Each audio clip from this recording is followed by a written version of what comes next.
말씀이 나오게 된 배경은 어떤 사람은 그리스도 바울은 모든 같은 말을 하기를 원했습니다. 같은 분쟁이 없이 같은 마음과 같은 뜻으로 온전히 합하기를 원했는데 어떤 사람은 이 고린도의 형제들은 이 형제들이라 하는 말은 남자 형제와 남자와 여자의 형제를 다 통틀어 이루는 말입니다. 국어사전에는 그렇게 나왔습니다. 그래서 1장 10절에 형제들아 해가지고 나왔고 우리도 여기 3장 1절에 형제들아 나오죠. 내가 신령한 자들을 대하는 것 같이 형제들아. 그럼 왜 형제라 했을까? 예수를 믿으면 성령이 우리에게 임하게 되죠. 그래서 다시 우리가 성령을 거듭나지 않으면 하나님 나라에 들어갈 수 없다 하니까 니고데모라는 사람이 어찌 그런 일이 있을 수 있습니까? 어떻게 두 번째 모태에 들어가서 나올 수 있습니까? 하니까 육으로 나눴으면 육이요, 성령으로 나눴으면 사람이 없니? 이렇게 나오죠. 육으로 나눴으면 우리 육체의 생명이지만 영으로 나눴으면 우리가 예수를 믿을 때 성령이 우리에게 거하게 됩니다. 그래서 우리의 영이 다시 태어나는, 영혼이 다시 태어나는 것이죠. 그래서 남자든 여자든 하나님의 자녀가 되는 겁니다. 그래서 형제들아. 그래서 어떤 사람은 이 고린도의 형제들이 나는 바울에게라, 나는 아볼로에게라, 나는 베드로에게라, 나는 베드로에 속했어, 나는 아볼로에게 속했어, 나는 바울을 따라갈 거야. 그렇게 분쟁이 일어났습니다. 그러니까 바울이 뭐라고 변명하느냐? 너희가 바울의 이름으로 세례를 받았느냐? 내가 그리스도와 가이오 외에는 세례 준 적이 없다. 그리고 스데바나 집사람에게 세례를 줬는데 이 세 사람 외에 다른 사람 내가 세례를 주지 않습니다. 그 왜 그렇습니까? 성령 세례가 중요하다는 겁니다. 성령 세례. 예수를 믿으면 성령을 받는 것이 중요한 것이, 또 성령을 받은 사람들이 계속 하나님의 성령을 충만하게 하는 그것이 중요한 것이, 물 침례는 그렇게 중요하게 보지 않았어요. 물의 침례하는 목적은 사망을 의미합니다. 사망. 물에서 죽었다.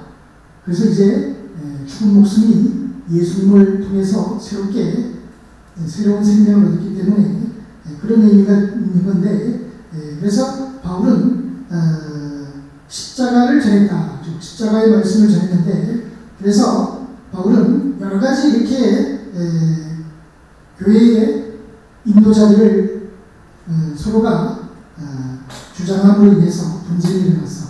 그래서 바울은 분쟁이 일어나는 것은 서로 시기하는 것 때문이다. 시기하는 사람은 뭡니까? 여기 육신에 속한 자입니다. 육신에 속한 자. 시기가 일어날 수 없는 이유는 우리 교회는 그리스도의 몸입니다. 그리스도의 몸은 각 지체에 따라 그 기능이 있는 거죠. 장로는 장로의 기능이 있는 거고, 또한 집사는 집사의 기능이 있는 거고, 또 말씀을 전하는 사람은 또 말씀을 전하는 기능이 있는 거고, 또 어떤 사람에게는 말씀을 전하는 은사가 있는 반면에 또 지혜와 지식이 있고, 또 어떤 사람은 병 고치는 은사가 있고, 각가지의 은사가 따로 있습니다. 그런데 그거를 시기하는 이런 것은 그리스도의 몸이기 때문입니다. 손이 입 보고 움직이지 말라 할 수가 없고요. 입이 손 보고 뭘 할 수가 없는 겁니다. 그와 같이 그리스도의 몸의 지체입니다. 그래서 여기서 우리 바울이 얘기하는 것은 바울은 심었고 복음을 심었죠. 그래서 아볼로는 물을 주었어요. 그 역할은 따로 있죠. 오직 그러나 하나님은 자라게 하였다. 그런즉 시몬이와 물주는 아무것도 아닙니다.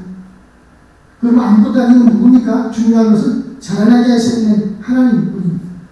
그래서 시몬이와 물주는 한 가지나 각각 자기가 일한 대로 자기의 상을 받는다. 물론 여기에서 자기의 상을 받는다 했어요. 그 14절에 보면 누구든지 그 위에 세운 공적이 그대로 있으면 거죠. 상을 받고 공적. 자기가 일한 대로 뭡니까? 그건 공적이죠. 공적. 자기가 자기가 쌓아 올린 공적, 자기가 일한 대로 자기의 상을 받는다. 우리는 바울과 바울의 동역자들은 하나님의 동역자들이요, 너희는 고린도의 성도들은, 고린도의 신자들은, 고린도의 형제들은 하나님의 밭이요 하나님의 집이다. 하나님의 밭이라는 뜻은 자라나야 한다는 의미고, 농작물이 자라나듯이 자라나야 가꾸어야 된다는 의미고, 하나님의 집이라는 것은 성전을, 하나님이 거하시는 성전이 되기 위해서 여러분들이 지어져 간다, 세워야 한다, 이런 의미입니다. 그것도 성장해야 된다는 의미와 같은 의미입니다. 그래서 바울이 내가 주신 은혜를 따라 바울이 지혜로운 건축자와 같이 터를 닦아놓았다. 그러나 그 터 위에 각각 어떻게 그 위에 세울까를 조심해야 된다. 그러면 그 세우는 것은 뭐냐? 이 터 위에, 이 닦아준 것 위에 다른 터를 닦아줄 자가 없으니 이 터는 예수 그리스도다. 그런데 더 자세하게 얘기하면 이 터는 성경에 보겠습니다. 이 터는 뭔가? 예수 그리스도라 하면, 예수 그리스도라, 이 터가 예수 그리스도인데 이해가 되지 않지만 다음 구절을 보겠습니다. 히브리서 6장이죠. 세대들과 안수들과 죽은 자의 도발과 영원한 심판에 대한 교훈의 터를, 교훈이라는 거죠. 교훈. 위 구절에서 교훈의 터라 언급했는데, 터는 가르침. 그럼 누구의 가르침입니까? 예수 그리스도의 교훈이겠죠. 예수 그리스도의 가르침의 교훈. 터는 예수 그리스도, 또한 가르침 교훈. 골로새서 2장 6절, 7절. 그러므로 너희가 그리스도 예수를 주로 받았으니 그리스도 안에서 행하되, 자, 그리스도 안에서 행하는 게, 그 행함은 뭐냐? 그리스도 안에서 뿌리를 받는 거예요. 자, 뿌리를 누굽니까? 우리죠. 고린도의 성도들이죠. 우리죠. 예수 믿는 사람들이 뿌리고, 그 땅은 뭡니까? 예수 그리스도죠. 터죠. 터. 땅. 그래서 그 땅에 이 뿌리가 심겨져야만 자라날 수 자라난다, 이 뜻이죠. 세움마다 교훈을 받은 대로, 예수 그리스도의 교훈을 받은 대로 믿음에 굳게 서서 감사하게 넘치게 하라. 그래서 뿌리가 박혔다. 어디예요? 터, 땅, 예수 그리스도 안에서, 예수 그리스도 안에서 뿌리가 박히고, 그죠? 터는 예수 그리스도죠. 뿌리가 박히고.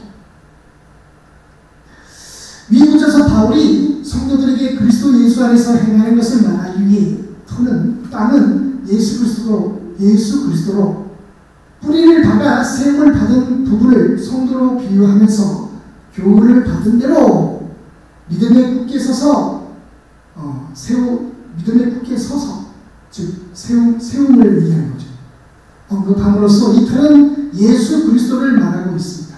예수 그리스도의 가르침, 말씀, 예수 그리스도의 가르치는 말씀, 이 예수 그리스도의 교훈의 말씀을 믿음으로 그대로 실행하는 것, 그것을 순종하고 지키는 것, 그것이 공적입니다. 공적을 세우는 것으로 볼 수 있다. 예수 그리스도의 교훈에 가르치는 그 말씀을 그대로 순종하고 실행하고 지키는 것을 공적이라고 할 수 있습니다. 공적을 세운다라고 할 수 있습니다. 에베소서 2장 20절에서 22절. 너희는 에베소의 성도들은, 에베소의 형제들은 사도들과 선지자의 터 위에, 사도들은 이제 예수님의 12사도를 얘기하고, 선지자들은 구약에 있는 선지자를 얘기할 수 있겠죠. 구약에 있는 예수님의 하나님의 말씀을 터 위에 세우심을 입은 자라. 그죠? 터 위에 예수 그리스도께서 친히 모퉁이의 돌이 되셨다. 모퉁이 돌, 기초돌이죠. 성전을 받은 기초돌. 너희도 성령 안에서 하나님의 초소가 되기 위하여, 우리가 성도들이, 예수 믿는 성도들이 성령 안에서 하나님의 초소가 되기 위해서 그리스도 예수 안에서 지어져 간다. 이쪽에서 지어져, 세워져, 공적을 세워간다는 거죠. 그리스도 예수 안에서 지어져 갑니다. 지어져, 뭘 지어요? 네, 공적을 세워서 간다는 거죠. 이 구절은 사도들과 선지자의 터라는 뜻은 사도들과 선지자의 교훈의 터 위에 세우심을 말하는 것입니다. 즉, 지어짐. 여기서 세우심은 지어짐, 자라감, 공적을 세우는 것을 말합니다.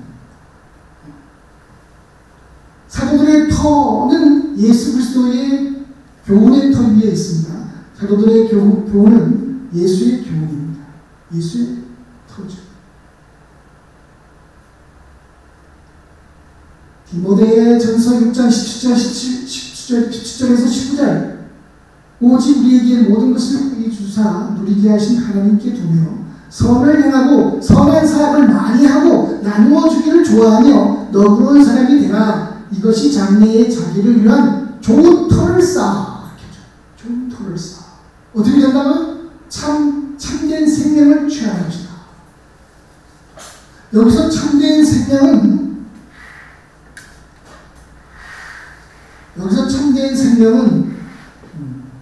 먼저 부활, 첫째 부활을 참여하는 생명입니다. 좋은 터를 쌓아. 좋은 터를 지어. 쌓아라는 걸 지어줘 같은 말입니다. 좋은 터를 쌓아 참된 생명을 취하는 것이다. 위에 좋은 터를 쌓는 바울이 위에 윗구절에 좋은 터를 쌓는 바울이 고린도서 3장의 예수 그리스도의 교훈의 터 위에 세우는 공적과 같은 의미로 교만한 높은 마음을 품지 말고 정함이 없는 재물에 소망을 두지 말고 오히려 모든 것을 후히 주시며 누리게 하신 하나님께만 소망을 두며 선을 행하고 선한 사업을 많이 하고 나눠주기를 좋아하며 너그러운 신자로 살라는 교훈의 말씀을 지켜 실천하는 순종하는 것이 좋은 터를 쌓는 공적이 될 것입니다.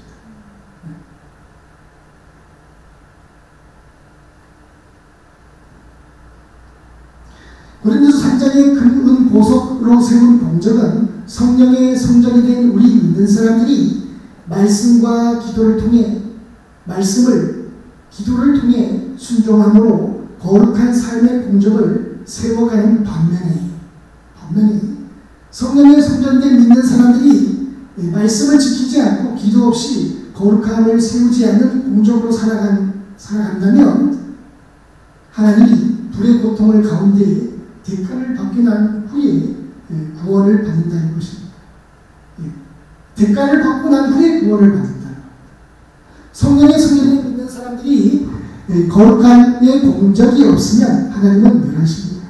그 멸함은 불신자들이 받는 멸망이 아니라 징계를 의미합니다. 징계. 하나님이 거룩하니 여러분을 더 거룩히 해야 된다는 겁니다. 어찌되었든 성령의 터는 교훈을 말하고 예수 그리스도의 교훈을 말하고 세운다. 즉 세운다는 말은 세운다, 짓는다, 쌓는다, 건축한다. 세운다는 얘기는 건축한다는 얘기랑 똑같은 거죠. 자라난다, 자라. 그래서 세운다라는 뜻은 짓는다, 쌓는다, 건축한다, 자라난다. 이건 동일한 의미를 가지고 있습니다. 예수 그리스도의 교훈의 말씀을 순종함으로 거룩한 삶을 사는 공적을 말하는 것입니다. 자, 여기로 이제 본문을 다시 보겠습니다. 13절 각 사람의 공적이 나타날 터인데 12절 만일 누구든지 금이나 은이나 보석이나 나무나 풀이나 지푸로 이 위에 터 위에 세우면 각 사람의 공적이 나타날 때인데 그날의 공적을 밝히리니 이는 불로 나타내고 여기서 불이라는 하나님의 의의 심판을 얘기하는 겁니다. 의의 심판. 그 불이 각 사람의 공적이 어떠한 것을 시험할 것이다. 만일 누구든지 그 위에 세운 공적이 그대로 있으면 상을 받고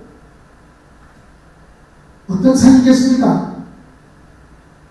첫째 부활의 부류에 속한 사람이겠죠. 첫째 부류에 속한 자. 먼저 된 자로서 나중되고 나중된 자로서 먼저 되리라. 즉 하나님 나라에 먼저 들어가는 사람이 있고 나중에 들어가는 사람이 있고 그렇게 갈라질 수 있다. 두 부류가 있을 수 있다는 거죠. 누구든지 그 공적인 불타면 해를 받는 거예요. 여기 해는 어떤 해입니까? 여기 해는 어떤 해입니까? 여기 보면 17절 누구든지 하나님의 성전을 더럽히면 하나님이 그 사람을 멸하시리라. 멸한다는 거죠. 그 해는. 그러나 자신은 구원을 받되 불가운데서 받는 것 같아. 뭘 받아요? 구원을 받는 거죠. 구원. 누구든지 그 공적이 불타면 해를 받는다. 그 해는 하나님의 성전을 더럽히면 멸한다는 것과 똑같은 건데, 멸망한다는 건데, 즉 불에 들어가서 고통을 당한다는 뜻입니다. 그래서 불 가운데서 불의 고통을 당하고 난 후에 구원을 받는다, 이런 뜻입니다. 그러면 너희가 금과 은과 보석으로 지어진 그 공적은 뭐냐? 하나님의 성령의 성전을 거룩하게 하는 것입니다. 그럼 거룩함의 의미는 뭡니까? 구별된 생활이죠. 구별된 생활. 구분된 생활. 그래서 거룩함을 어떻게 합니까? 말씀과 기도. 바울이 얘기하면 말씀과 기도로 거룩하여지리라 했죠. 말씀과 기도로 거룩해지리라. 하나님의 말씀을 읽고 그 말씀대로 순종하고 그 말씀을 지켜나가고 그렇게 했을 때 금과 은과 보석으로 지어진 공적입니다. 그러나 말씀을 따라 행하지 않고 하나님 말씀 따라 살지 않는 사람을 불법을 행하는 자가 있죠. 그래서 거룩함이 이룰 수 없는 사람입니다. 그래서 바울은 결론을 얘기를 21절 누구든지 사람을 자랑하지 말라. 어떤 사람은 아볼로, 어떤 사람은 베드로, 어떤 사람은 바울 그렇게 주장을 하지만 누구든지 사람을 자랑하지 말라. 만물이 다 누구 것입니까? 만물이 다 성도들 것이고 또 성도들은 어떻게 됩니까? 그리스도의 것이고 그리스도는 하나님의 것입니다. 그래서 결국은 하나님을 자랑하는 거죠. 하나님을 자랑하라. 사람을 자랑하지 말라.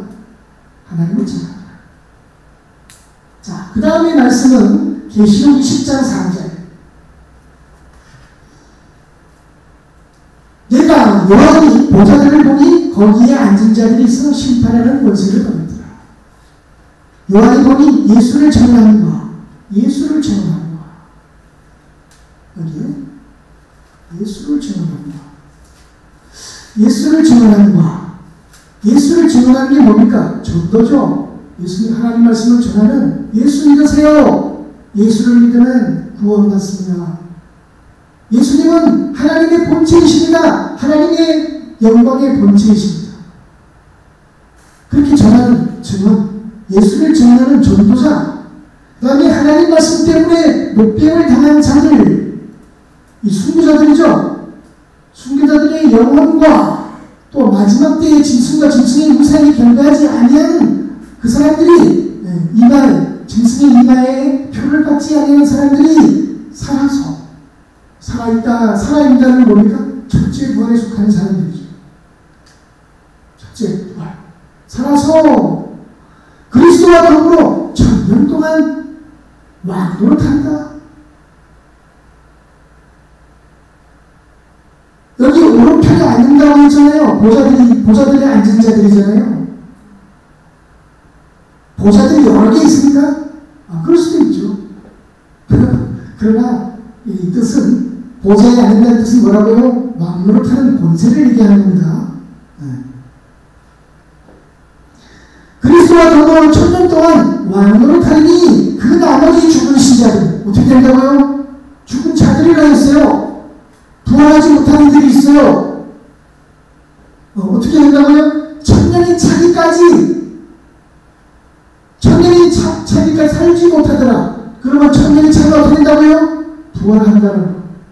천년이 차면 부활한다. 그러면 첫째 부활에 참여하지 못한 그리스도인들, 첫째 부활에 참여하지 못한 형제들이 있는데 그 형제들은 불러서서 천년 동안 고난을 받는다. 바울이 고린도전서 3장 15절에 말하는 것이 거짓이 아니죠. 누구든지 그 공적이 불타는 해를 받으니 그러나 자신은 구원을 받되 불 가운데서 받는 것 같아. 사도 불 가운데서 고난을 당한다는 것만 얘기했고 사도 요한은 천년의 기간이다 딱 얘기했어요. 천년이 차기까지 살지 못한다. 부활할 수 없다.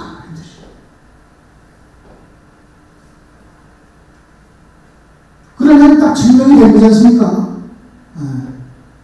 또 마태복음 21장 23절 32절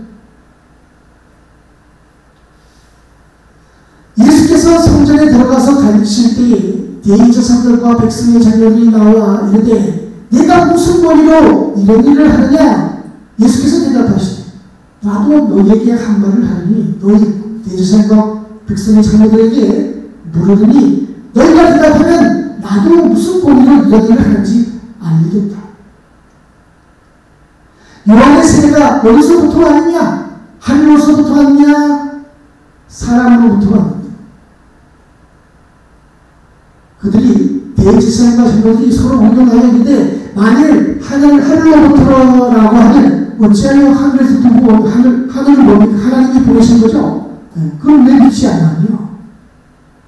만일 사람으로부터 그 권위가 왔다면 모든 사람이 요한의 성장을 여기기 때문에 백성이 무섭다. 돌팔매 지날까봐 무섭다는 거죠. 네팔 사건도 국민들이, 청년들이 혁명을 일으킨 거죠. 백성이 무섭다. 예수께서 보여주실 때 우리가 대제사장과 백성의 자녀들이 예수에게 우리는 알지 못하겠습니다. 라고 했습니다. 예수께서 이르시되 나도 무슨 권리로 예수님이 나도 무슨 권리로 이런 일을 하는지 너에게 백성의 자녀들에게 이르지 않으리라. 그러나 너희 대제사장들과 장로들의 생각은 어떠하냐? 어떤 사람이 두 아들이 있는데 그 두 아들이라는 게 뭡니까? 유대인들과 이방인들이에요. 두 아들이 있는데 맏아들에게 가서 즉 유대인들이 대제사장들과 장로들에게 가서 오늘 포도원에 가서 일하라. 그러니까 이 첫째 맏아들이 가겠나이다 하고 안 갔어요. 여기 포도원이라는 것은 마태복음 21장 43절에 하나님 나라를 의미하는 하나님 나라의 열매를 있는 백성을 얘기하는 거예요. 하나님 나라. 이 나라는 가겠다 하고 안 갔어요. 그 둘째 아들에게 포도원에 가서 일하라. 처음에 안 가는 것 같았는데 눈치고 갔어요. 그러면 이 둘째 아들은 이방인, 즉 세리와 장로들을 얘기해요. 가서 그와 같이 말할 대답하는데 실성당하고 그들이 눈치고 갔어요. 둘째 아들 세리와 장녀들이 이방인들이 예수를 믿었죠. 그 둘 중에 누가 아버지 뜻을 행하느냐 하니까 둘째 아들이 아니다.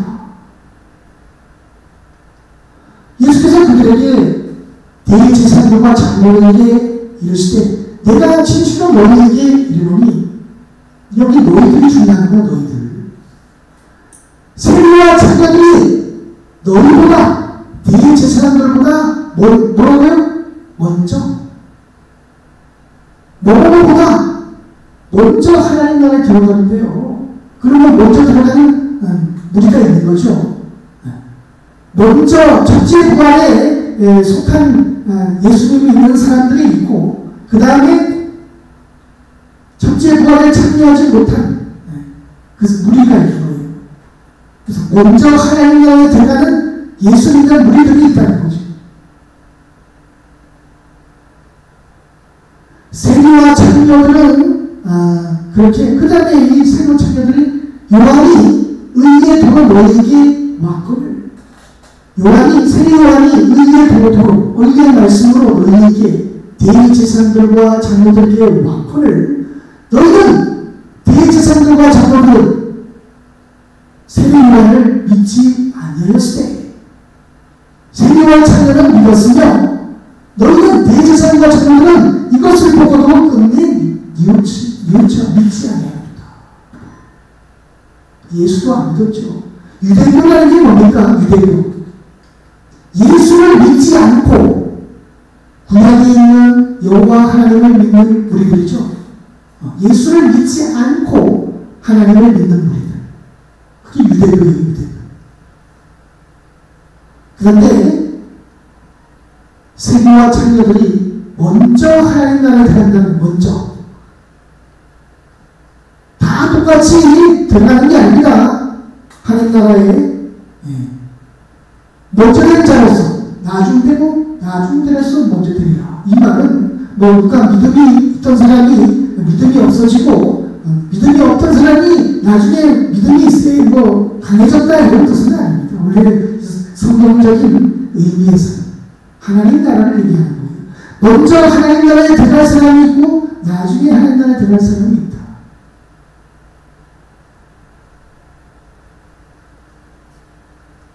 자, 끝인데요. 우리가 누구든지 그 공적인 불타는 해를 받으니 자신은 구원을 받되 불 가운데서 받는 것 같아. 그러면 이것을 알았으면 우리는 달란트 비율을 얻었습니까? 한 달란트를 준 사람이 남기지 못해서 어떻게 된 겁니까?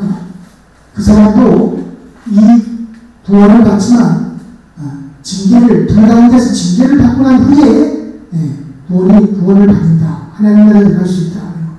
또 그 다음에 등불, 미련한 5자녀, 그 다음에 슬기로운 5자녀,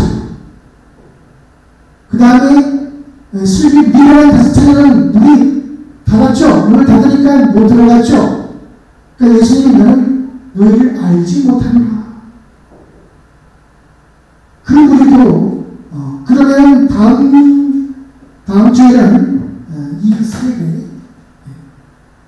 미련한 슬기로운 5자녀, 미련한 5자녀, 그 다음에 달란트의 비유, 그 다음에 하나님의 보좌 우편에 오른쪽에 있는 의인, 왼쪽에 있는 의인은 뭐죠? 양들이 있죠? 그 다음에 염소들이 있죠? 그래서 목마른 자, 배고픈 자, 헐벗은 자, 병든 자, 감옥에 갇힌 자를 하지 않는 사람들은 그때 가서 어떻게 됐다고요? 저희는 영벌에, 양들은 어떻게 해요? 양들은 어떻게 해요? 그래서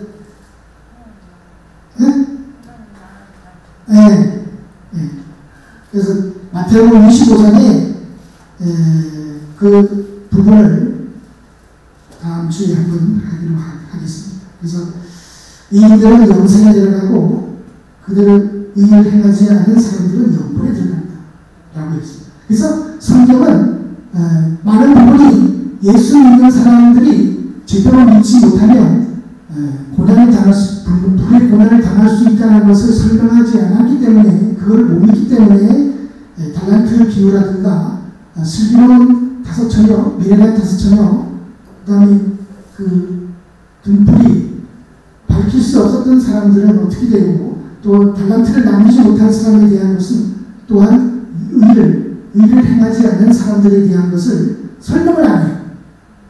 설명을 못하는 지점이 되었어요. 왜냐하면 예수를 믿으면 다 구원받는다. 그 다음엔 없어요. 누가 먼저 첫째 부활에 들어가고 나중에 하나님 나라에 들어가는 걸 설명을 안 하기 때문에. 그래서 오늘 우리가 이렇게 봤는데요. 예수님의 터 위에 그리스도의 교훈이라는 것, 그리스도의 교훈의 말씀을 순종하실 때 그것이 바로 금과 은과 보석으로 지어지는 거룩한 공적을 쌓는 것이고, 예수님의 교훈의 말씀을 따르지 않고 불순종하고 지키지 않는 그런 신자들에게는 풀과 그 다음에 나무와 짚으로 쌓아진 공적이라는 것을 알고 우리는 당연히 금과 은과 보석에 거룩한 공적을 쌓을 수 있도록 말씀과 기도로 생활해야겠습니다. 기도하시겠습니다.